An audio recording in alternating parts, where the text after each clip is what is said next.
Assalamualaikum warahmatullahi wabarakatuh.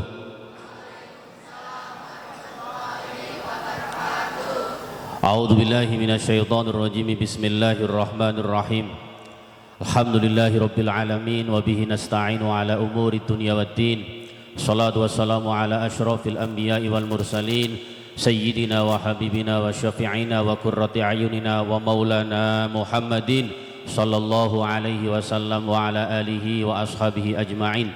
Qala rabbi shrah li sadri wa yassir li amri wa hlul 'uqdatam min lisani yafqahu qawli, amma ba'd. Yang terhormat beliau Kepala SMA PGRI beserta seluruh Dewan Guru, jajaran karyawan dan seluruhnya yang saya hormati, siswa-siswi SMA PGRI semuanya yang saya banggakan. Alhamdulillahirabbil alamin, pada kesempatan pagi menjelang siang hari ini kita masih diberi banyak kenikmatan oleh Allah Subhanahu wa taala. Salah satunya adalah nikmat yang paling penting, yaitu nikmatul iman Islam, nikmat sehat wal afiat, sehingga pada kesempatan pagi hari ini kita bisa ditemukan dalam acara peringatan Isra dan Mi'raj Nabiullah Muhammad sallallahu alaihi wasallam. Kedua kalinya sholawat salam semoga tetap tercurah kepada junjungan kita baginda Nabiullah Muhammad sallallahu alaihi wasallam, dengan harapan semoga kita yang berkumpul di tempat ini termasuk umat-umat yang berhak mendapatkan syafaatnya, tidak hanya di dunia, nanti di yaumil qiyamah. Allahumma amin ya rabbal alamin. Bapak Ibu guru, siswa-siswi semua yang saya muliakan, yang saya hormati, ini karena banyak suara yang masuk ke sini nih. Banyak suara yang masuk ke sini. Ini begini, dulu itu ada anak kecil yang setiap hari itu ke masjid. Kemudian anak ini ngomong pada ibunya, "Bu, mulai besok saya tidak mau ke masjid." "Loh kenapa?" "Saya di masjid malah tidak bisa konsentrasi belajar. Saya tidak bisa sholat dengan khusyuk, tidak bisa ngaji dengan tenang, karena banyak anak-anak yang malah bermain di dalam masjid, akhirnya mengganggu." Ibunya bilang, "Oh tidak apa-apa, saya izinkan tidak ke masjid, tapi syaratnya nanti ke masjid dulu bawa 1 gelas air, muter keliling masjid 3 kali, tidak boleh ada yang tumpah sedikit pun. Kalau ada yang tumpah, tidak saya izinkan jenengan tidak ke masjid." Akhirnya anaknya betul, karena dengar ibunya ngomong begitu, sorenya ke masjid bawa 1 gelas air yang penuh, dibawa keliling masjid sampai 3 kali, ternyata betul tidak ada yang tumpah sedikit pun. Ibunya tanya, "Kenapa nggak tumpah? Apakah tidak ada orang, tidak ada anak bermain?" "Banyak, tapi saya nggak mikirin itu, saya fokus kepada gelas yang saya bawa." Paham maksudnya ya? Paham. Ya udah, kalau paham nggak usah tak jelasin berarti. Begitu. Jadi sana itu bukan pengganggu, tapi adalah cobaan buat jenengan, apakah bisa fokus atau enggak. Kalau jenengan masih mengatakan, "Loh sana ramai banget," berarti memang jenengan itu terbagi-bagi. Kalau jenengan hanya sekedar sekolah tapi tidak mau ngaji, itu jenengan hanya sekedar memperbaiki jasmani tapi tidak memperbaiki rohani. Seorang laki-laki ngomong, ibaratnya duniawi itu adalah cantiknya wajah, tapi ukhrawi adalah cantiknya hati. Nanti jenengan akan paham di akhir, tidak butuh istri yang cantik, tidak butuh suami yang ganteng, karena fisik bisa dipoles. Hari ini hanya sekedar dengan kamera jahat menjadi cantik biasa, ya. Tapi yang namanya hati itu memang harus jenengan dicari dengan cara ngaji. Ibaratnya adalah cantiknya wajahmu akan tertimbun di dalam tanah, tapi cantiknya akhlakmu akan berakhir sampai ke jannah. Begitu. Jadi monggo lah, ya. Jangan sibuk mempoles wajah, tapi poles hati agar jenengan punya akhlakul karimah. Syaratnya satu dengan ngaji, tidak bisa dengan yang lain. Dalam kot yang lain dikatakan, "Loh Pak, saya ini sinau betul hari ini ya, tidak sembarangan saya berangkat." tak apal-apalin dulu. Jane ya biar kelihatan agak ya agak keren sedikit lah ya. Jadi jane bisa bahwa tulisannya ada tapi tak hafalin betul. Biar jane itu terinspirasi. Saya itu sekolah cuma sampai MTS Kedungurang. Habis itu 2005 saya ke Tegalrejo Magelang, pulang 2016. 11 tahun saya di pesantren Tegalrejo Magelang. Pulang hari ini beginilah saya. Jadi ketika saya harus berhadapan dengan anak SMA, SMK sampai di orak kuliah pun saya nggak takut sedikit pun. Ya, karena memang ilmu itu nomor satu. Jadi monggo hati atau ukhrawi itu yang paling penting. Tak teruskan dalam quote lain dikatakan jenengan mungkin berkali-kali dengar Gus Miftah ini, saya dengar dari beliau Gus Miftah, cantiknya wajahmu hanya akan membuat laki-laki menatap, tapi cantiknya akhlakmu akan membuat laki-laki menetap. Ya, loh ini ada maknanya, nggak seperti yang hari ini viral ubur-ubur. Aduh, itu apa? Ngaji dulu lek, begitu cok tapi nggak mau ngaji, beda jauh itu ya. Maka harus belajar, harus ngaji, jangan nggak ngaji. Buat apalah? Jenengan mau cari cewek cantik di pinggir jalan banyak mas, ya. Cewek ganteng di luar-luar banyak, tapi yang nanti akan menjadi menemani jenengan untuk sama-sama beribadah di depan Allah Subhanahu wa Ta'ala itu susah carinya. Harus berlandaskan ilmu-ilmu agamanya Allah Subhanahu wa Ta'ala. Maka yang pertama monggo ilmu. Karena apa? Jenengan sholat bisa tahu rukun, sah, wajib dan syarat dan sebagainya harus dengan ilmu. Jenengan kepengin duniawinya berhasil harus dengan ilmu. Kepengin dunia akhirat berhasil, dua-duanya harus dengan ilmu. Maka ilmu yang menjadi tolak ukur kehidupan manusia. Apalagi jenengan karena syubbanul yaum rijalul ghad. Pemuda-pemuda sekarang jenengan ini adalah calon-calon pemimpin-pemimpin masa depan. Maka pergunakanlah masa mudamu untuk hal-hal yang baik, yang bermanfaat. Dah kembali ke Isra dan Mi'raj. Sholat adalah hal yang terpenting karena saya katakan tadi adalah roksul ibadah. Sholat itu adalah pokok dari ibadah, seperti kepala di organ tubuh manusia. Saking pentingnya kepala, orang nomor satu di sekolah namanya kepala sekolah. Di desa namanya kepala desa. Negara presiden namanya kepala negara. Saking pentingnya kepala itu, foto KTP yang diambil kepalanya, ndak yang lain-lain ndak ya. Itu saking pentingnya. Maka monggo posisikan sholat di hidup jenengan. Mau kapan lagi? Secinta apapun jenengan kepada duniawi, sisihkan sedikit ruang ikhlas pada hatimu karena hari esok bukan di luar kehendak kita. Hari besok itu di luar kehendak kita. Jangan ditunda-tunda melakukan kebaikan. Jenengan jam 12 dengar suara azan. Kalau jenengan nantilah duhur itu waktunya jam 3. Kalau jam 1 jenengan meninggal mau jadi apa coba? Ya, jadi mayat betul, pinter ya jenengan jadi mayat meninggal. Cerdas-cerdas Bu Murid luar biasa yakin. Mantap nggih. Astagfirullahaladzim. Shallu ala Nabi Muhammad.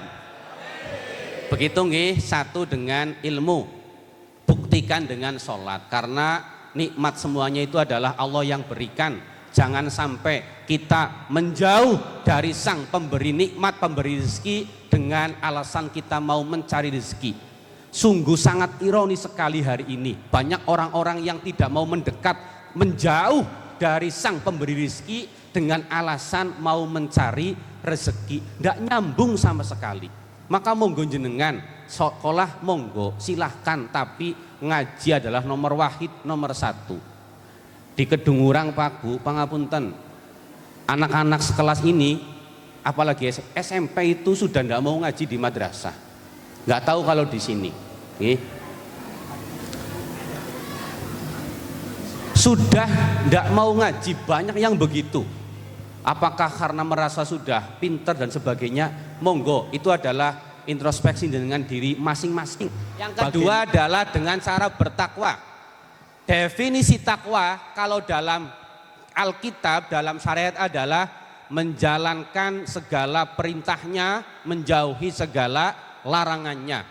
Loh, jenengan ini konteksnya kalau mau ke urusan agama ya rukun Islam itu konteksnya. Tapi lebih dari itu adalah untuk kehidupan jenengan sehari-hari. Banyak perintah dari Allah yang sebagian sudah bisa kita kerjakan, banyak yang belum bisa kita kerjakan. Sama seperti larangan, sebagian ada yang bisa kita tinggalkan, tapi lebih banyak yang masih kita terjang, yang masih kita lawan. Makanya monggo konteks dari itu jenengan karena masih di sekolah, posisikan jenengan takwa seperti apa yang harusnya jenengan lakukan sebagai anak-anak sekolah. Hari ini banyak kalangan-kalangan remaja di luar sana, jenengan tidak usah iri dengan mereka-mereka yang ada di luar sana. Mungkin jenengan fokus hari ini dengan belajar, kemudian di luar sana masih sudah banyak teman-teman jenengan yang mungkin ketika liburan mereka jalan-jalan dengan si doi. Tahu doi ya? Dia orang istimewa. Jenengan jalan-jalan, jenengan tidak usah iri dengan orang-orang seperti itu. Jenengan katakan memang betul, memang betul kalau jenengan kemudian diece oleh mereka, digasaki oleh mereka, loh truk saja gandengan, masa kamu sendirian? Jawab, justru yang gandengan itu adalah lawan kecelakaan. Tidak masalah ya. Kita harus punya jawaban yang keluar dari logika yang berdasarkan. Jangan kemudian emosi, jenengan kemudian ikut begitu. Tidak boleh, harus punya prinsip. Lebih baik saya mencari ilmu daripada saya mencari kamu. Begitu ya. Itu anak muda begitu. Belajar dulu, urusan itu gampang nanti. Lebih baik mencari ilmu daripada mencari kamu. Karena aku tanpa ilmu tidak bisa apa-apa, aku tanpamu tidak apa-apa. Begitu ya, gak usah khawatir.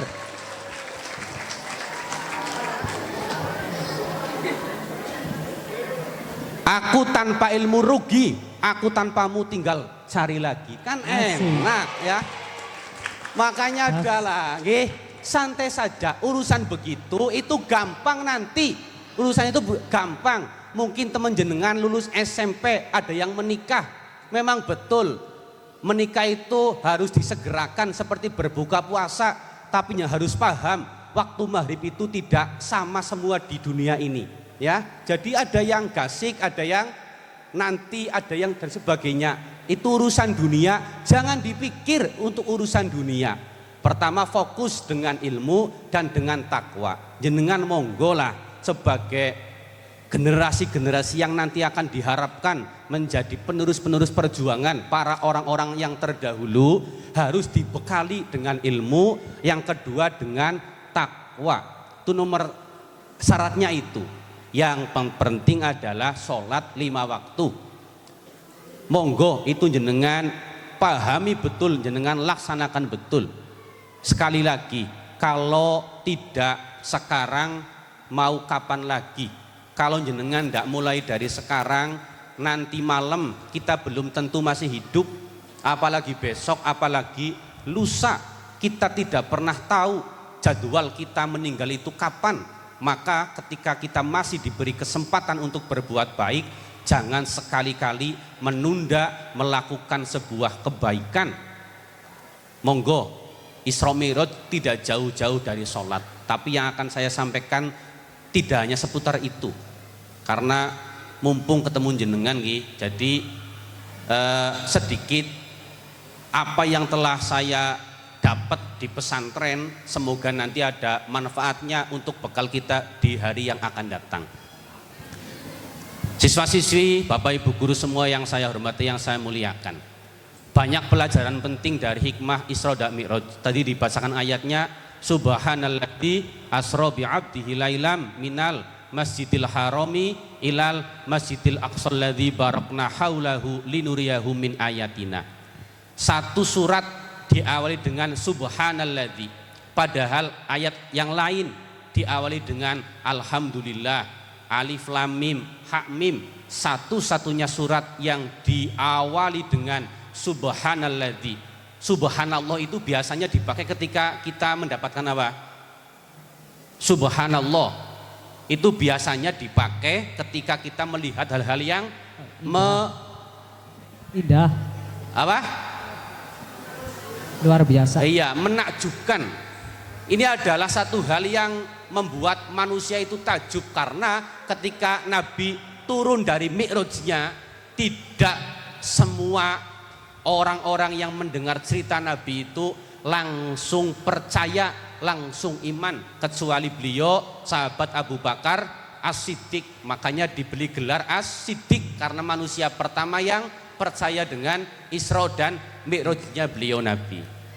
Kenapa kita tidak pernah tahu Nabi, kita tidak hidup pada zamannya Nabi, apalagi hidup bareng melihat sosoknya saja kita belum pernah sama sekali. Tapi kenapa kita masih mau memperingati Maulid, memperingati Isra Mi'raj? Itu berangkat dari rasa cinta kita kepada beliau Rasulullah Muhammad Sallallahu Alaihi Wasallam. Apapun kalau berangkat dari rasa cinta, tidak ada hal yang kita lakukan dengan terpaksa, asalkan berangkat dari rasa cinta. Cinta itu mengalahkan semuanya. Yang tadinya anaknya itu tidak pemberani, karena cinta jadi pemberani. Maka semuanya harus didasari dengan cinta. Makanya jangan pernah berikan cintamu kepada orang yang tidak mencintaimu, tapi berikanlah cintamu kepada orang yang berjasa dalam hidupmu. Beliau-beliau inilah adalah orang-orang yang jasanya sangat besar. Orang tua kita itu ada 3. Satu adalah alladzi waladaka, orang yang melahirkan kita, bapak ibu kita. Yang kedua adalah man zawwajaka ibnataka, orang yang nanti akan menikahkan jenengan, mertua jenengan. Yang ketiga adalah alladzi allamaka wa huwa afdoluhum. Yang ketiga orang tua kita adalah bapak ibu guru, wahum afdoluhum, dan mereka yang lebih utama daripada yang kedua ini. Orang tua yang jenengan yang melahirkan hanya sekedar memberikan jenengan yang jenengan butuhkan. Mertua jenengan nanti hanya akan memberikan pasangan jenengan. Tapi beliau-beliau ini tidak hanya sekedar memberikan urusan jasa dia, tapi ruhaniyahnya, otak kalian diasupi ilmu. Mereka memberikan ilmu-ilmu pengetahuan yang akhirnya sampai hari ini jenengan bisa tahu yang tadinya jenengan tidak tahu. Maka jasa-jasa beliau itu sangat luar biasa. Tepuk tangan dong, masa enggak tepuk tangan?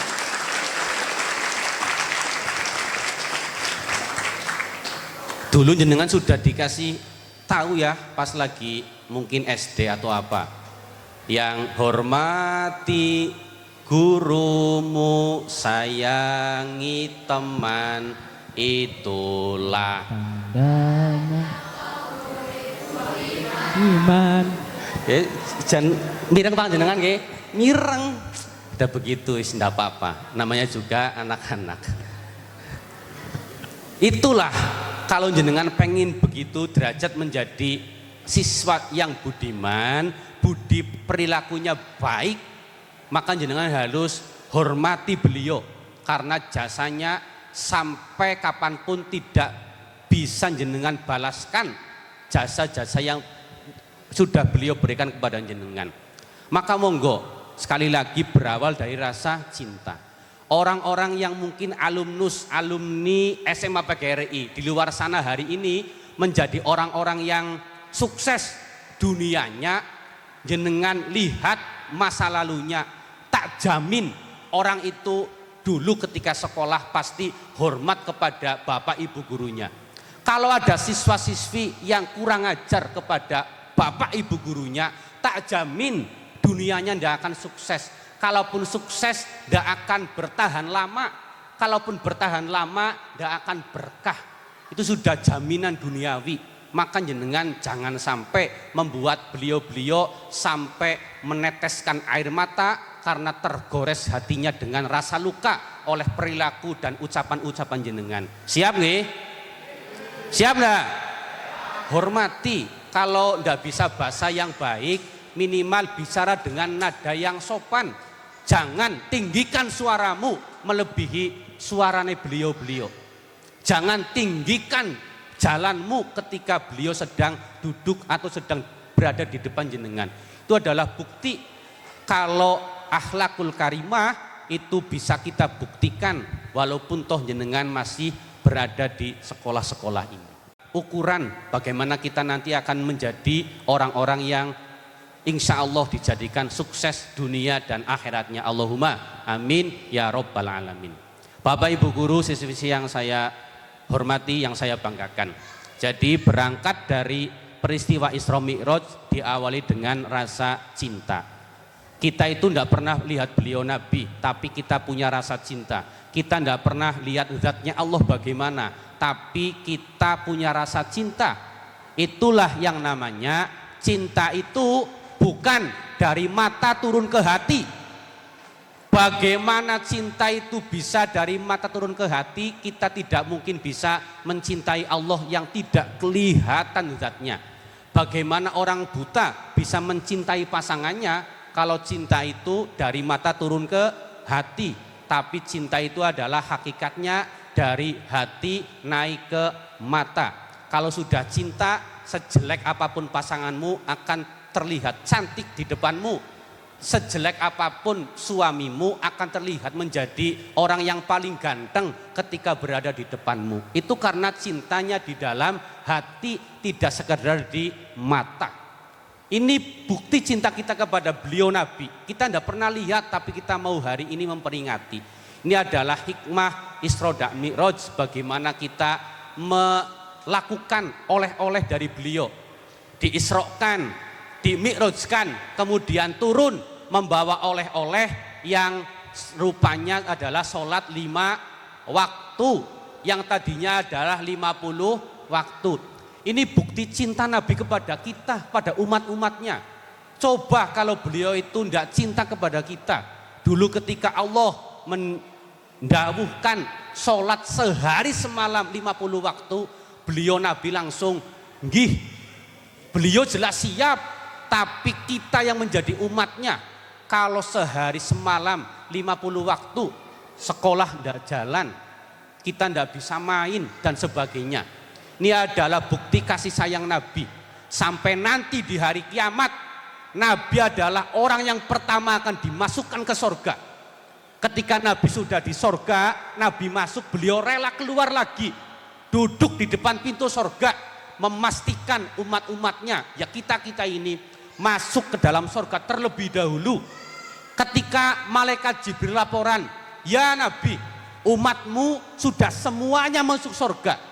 Itu saja Nabi masih memohon kepada Jibril, hei Jibril, sekali lagi coba neraka jenengan puteri sekali lagi. Saya tidak ridho kalau ada satu saja umatku yang nanti sorga sudah tak tutup, ada satu umatku yang dalam hatinya punya rasa cinta kepadaku, pernah melantunkan sholawat kepadaku sampai tidak masuk ke sorga. Itu Nabi sampai begitu rela menjadi orang terakhir masuk sorga demi memastikan umat-umatnya sudah masuk semua ke dalam sorga.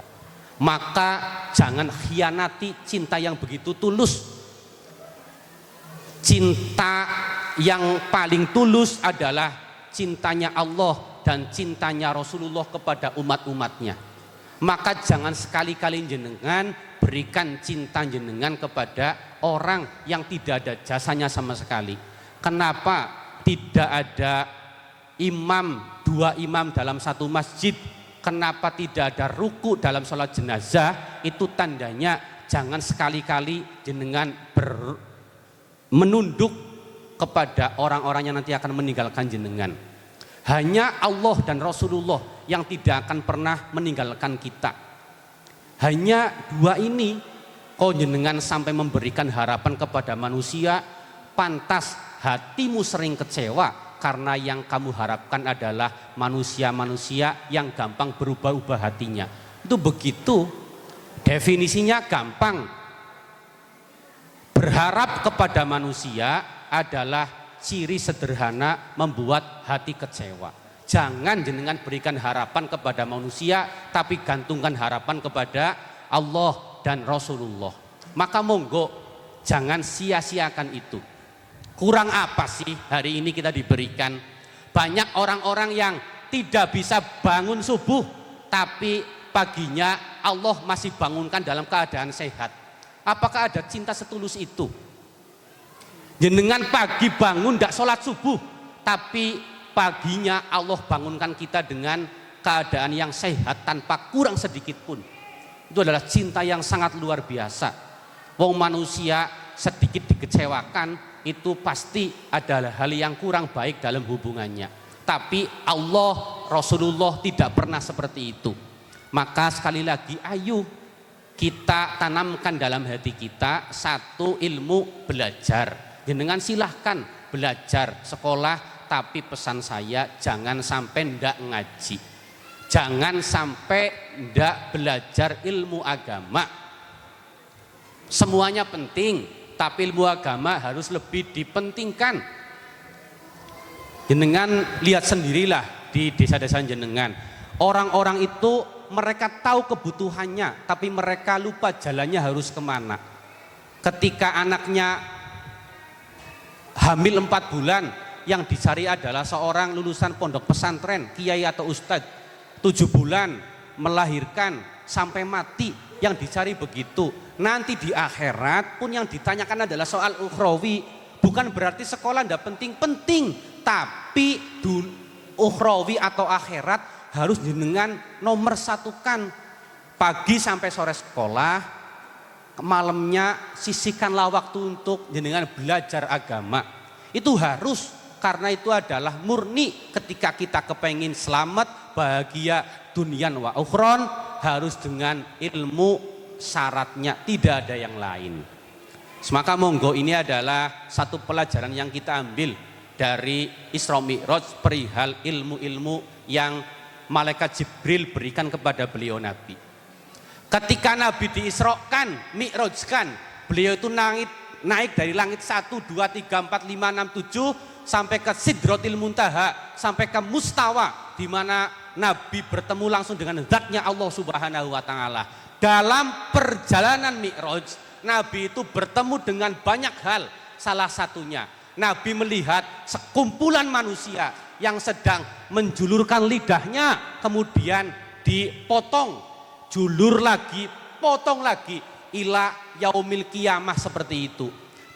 Nabi bertanya pada malaikat Jibril, manhum ya Rasulullah?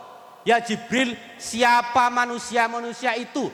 Kenapa lidahnya dijulurkan, dipotong, julurkan lagi, potong lagi? Itu bahkan sampai nanti ila yaumil qiyamah.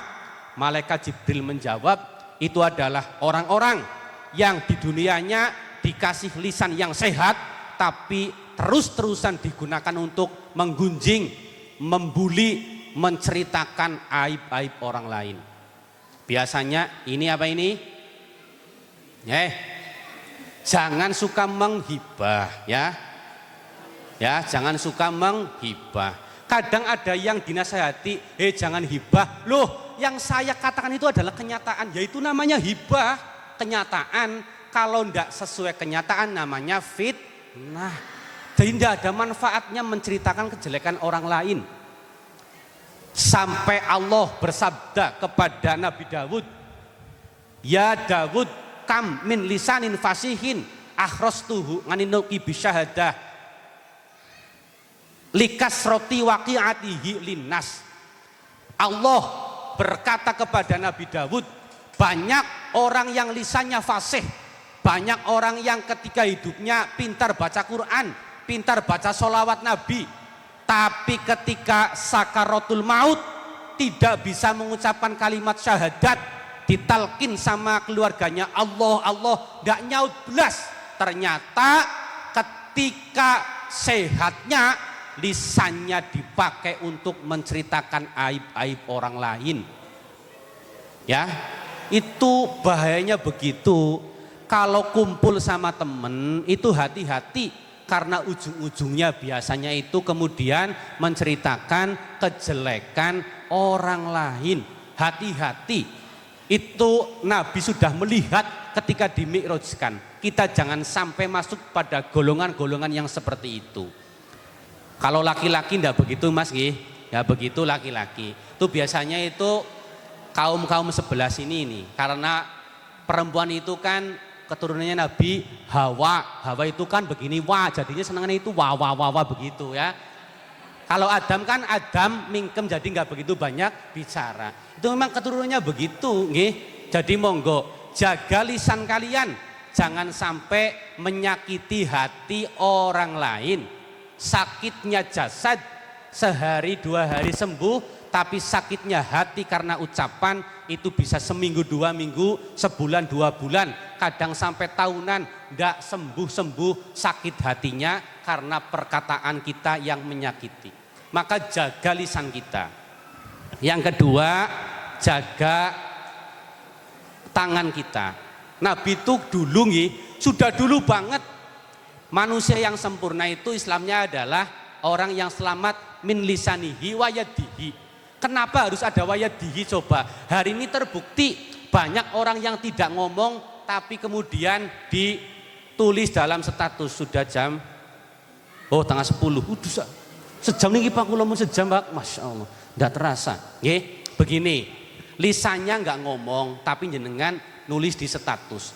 Jenengan kontaknya mungkin lebih dari 100 bahkan 200. Jenengan kepengin nyindir satu orang tapi nggak diprivasi. Kemudian 200 kontak itu baca semuanya.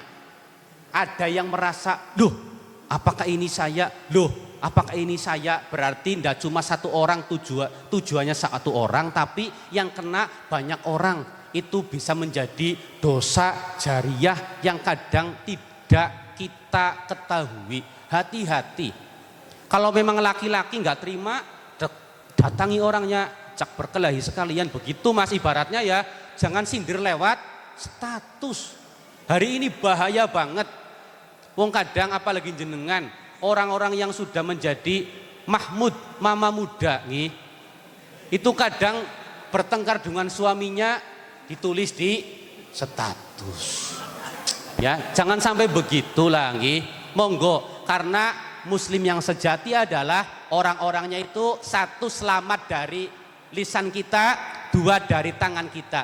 Hari ini terbukti banyak orang yang tidak suka ngomong, tapi mereka kemudian menjalankan aksinya melalui jendik-jendiknya ini ya. Jenengan jangan menjadi golongan yang seperti itu. Wong kadang sangat lucu sekali. Yang di sana nulis di WA sambil ketawa-ketawa, jenengan baca sakit hati. Loh, jangan begitu nggih. Wong sana nulisnya pakai jari, jenengan bacanya pakai perasaan, ya ndak jadi. Jangan begitu. Monggo, itu dunia Mas Mbak, dunia itu jangan dipikir teman-teman. Terakhir ini, saya ingat pesan Gus Dur. Gus Dur itu berpesan begini, di dunia ini masalah itu ada dua. Satu, masalah yang ada jalan keluarnya. Itu jangan dipikir wong ada jalan keluarnya. Yang kedua, masalah yang tidak ada jalan keluarnya. Itu tambah-tambah ndak usah dipikir wong tidak ada jalan keluarnya. Jadi intinya hidup itu tidak ada masalah sama sekali ya. Wong jelas toh, fa inna ma'al usri yusra, inna ma'al usri yusra. Sampai 2 kali Allah nulis dalam Al-Qur'an. Pasti ada sir rahasianya. Kenapa enggak cuma sekali, sampai 2 kali? Karena setiap ada kesulitan pasti ada kemudahan. Bukan setelah yola. Artinya itu bukan setelah kesulitan. Setiap ada kesulitan bareng bersamaan dengan kesulitan pasti ada kemudahan.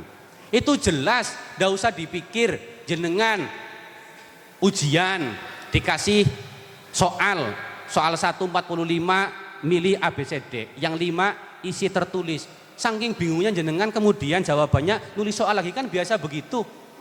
Itu adalah bagian dari solusi ya. Tidak ada masalah yang tidak ada jalan keluarnya. Saking nggak taunya Akhirnya soalnya ditulis lagi. Jadi dunia banyak begitu. Oh banyak ternyata ya. Itu bukti ya tidak ada masalah di dunia ini.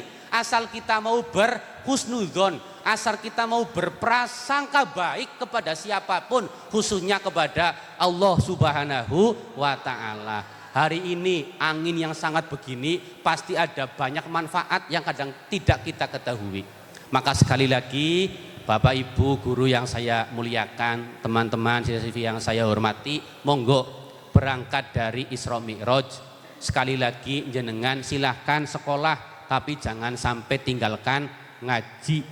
Boleh berhenti sekolah, boleh berhenti mondok, tapi jangan berhenti belajar. Orang itu akan tetap pandai ketika masih mau belajar. Ketika dia berhenti belajar, barulah dia bodoh. Maka ayo kita belajar, jangan sampai khatam, jangan sampai selesai.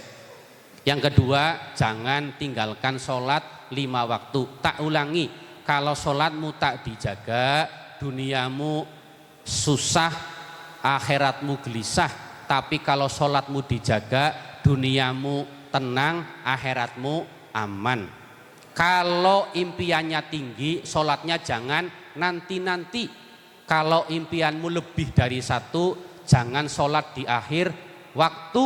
Kalau impianmu mahal, sholat jangan sampai kau tinggal. Ini adalah bukti cinta kita kepada baginda Rasul Muhammad Sallallahu Alaihi Wasallam. Oleh-oleh yang telah beliau bawa dari Isra dan Mi'raj, 5 waktu sholat sehari semalam jangan sampai kita tinggalkan. Semoga kita semua menjadi umat-umat beliau Nabi yang didoakan selamat dunianya, sukses dunianya. Semoga kita juga akan selamat nanti di akhiratnya. Amin Allahumma amin ya Rabbal alamin. Begitu nggih? Kalau ada yang tidak paham, ditanyakan sama Bapak Ibu guru jenengan nggih. Ngoten nggih Pak. Terus doane wonten nggih ambek nggih. Oh, sekalian mawon. Monggo kita berdoa dulu. Doa itu ini lebih dari 40 orang. Dikatakan doa itu kalau ada perkumpulan lebih dari 40, salah satunya itu adalah wali. Di sini banyak wali murid. Jadi ayo kita berdoa, angkat tangan kita, semoga doa-doa kita dunia akhirat benar-benar diijabah oleh Allah Subhanahu wa Ta'ala. Amin Allahumma amin ya Rabbal alamin. Bismillahirrahmanirrahim. Allahumma sholli ala sayyidina Muhammad wa ala ali sayyidina Muhammad. Alhamdulillahi rabbil alamin, hamdan syakirin, hamdan na'imin, hamdan yuwafi ni'amah wa yukafi'u masidah. Ya Rabbana lakal hamdu kama yanbaghi li jalali wajhikal karim wa adimi sultanik. Allahumma ighfir lana dhunubana khatayana wa kafir anna sayyiatina kullaha wali walidina wali muallimina wali masyayikhina warhamhum kama rabbawna shighara. Allahumma barikana fi umrina wa barikana fi rizkina wa barikana fi dzurriyyatina wa barikana fi hayatina wa barikana fi jami'i ma ataitana ya Allah. Allahumma rizqna husnal khatimah wa na'udzubika min su'il khatimah. Allahumma barikana fi rajaba wa sya'bana wa ballighna waghfir lana dunubana wa hassil maqasidana. Rabbana atina fid dunya hasanah wa fil akhirati hasanah wa qina adzabannar wa adkhilnal jannata ma'al abrar ya aziz ya ghaffar ya alimu ya sattar ya rabbal alamin. Wa sallallahu ala sayyidina Muhammad wa ala alihi wa sahbihi wa baraka wa sallam bi fadli subhana rabbika rabbil izzati amma yasifun wa salamun alal mursalin walhamdulillahi rabbil alamin. Bisirril Fatihah. Bismillahirrahmanirrahim. Alhamdulillahirabbil alamin. Arrahmanirrahim. Maliki yaumiddin. Iyyaka na'budu wa iyyaka nasta'in. Ihdinas siratal mustaqim. Siratal ladzina an'amta 'alaihim ghairil maghdubi 'alaihim waladdallin. Amin. Penutup, dengarkan baik-baik. Hidup ini bukan tentang membalas hal buruk dengan hal buruk, tapi bagaimana kita belajar membalas hal buruk dengan hal baik. Tidak usah menaruh dendam, cukup hadapi semua masalah dengan senyuman. Biarkan karma menjalankan perannya secara diam-diam, karena ingat, yang menyakiti akan tersakiti pada waktunya. banyak kesalahan, mohon maaf yang sebesar-besarnya. Wallahul muwaffiq ila aqwamit thoriq. Assalamualaikum warahmatullahi wabarakatuh.